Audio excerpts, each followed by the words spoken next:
I want to show you about installing a Tesla charger. My son saved up a crap ton of money and got himself a Tesla, so we had to install a Tesla charger.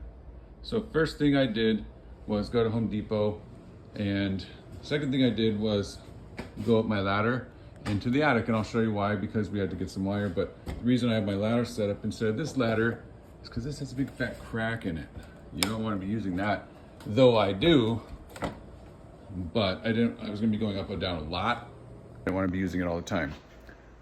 Couple things we had to buy. We had to buy the Tesla charger from Best Buy. We had to buy a breaker. We had to buy some wire, and we had to buy some conduit. Conduit is right here. This is conduit. I'll show you the back side of the home as well. A 60 amp breaker would be ideal for a Tesla charger, but also ideal for a 60 amp breaker is 4-gauge wiring. Now, some places say you can use 6, but they don't necessarily recommend it, and I didn't want to take that chance. So we tried really hard to find some 4-gauge wiring.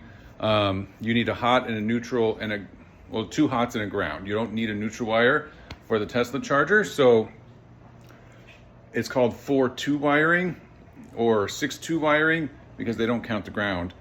And so we are looking for a lot of 4-2 in the sheath cable, but couldn't find it. We didn't want to buy a bunch of different strands, so I just ended up with 6-2, 6-gauge wiring, and we got a 50 amp breaker instead. A 60 amp breaker will charge at 48 amps an hour. A 50 amp breaker will charge at 40 amps. So it's just a little bit less, but it was the wiring we could find, so that's what we did. First thing we did was I went all the way down there and drilled a hole inside of my home where that black wire is, and then we pulled the wire from the attic access here, and I put it underneath all these trusses and pulled it all the way down, and we pushed it through there, and then we did the outside. And then later on we came back, you can see the wiring right here, and right through here is where we drilled the hole in from the garage up into here, and that's where it connects into the top of the garage. The other side of that hole in the attic. So we pulled all the wire through, and I'm not an electrician. I know I could do this, but you can criticize all you want. But either way, we got it done. And here's the breaker right there.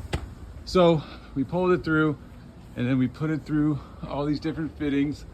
And yes, if I had a bending tool, I'd be able to do some 90-degree bends, but putting it through these little boxes was the most difficult part. But put it through conduit.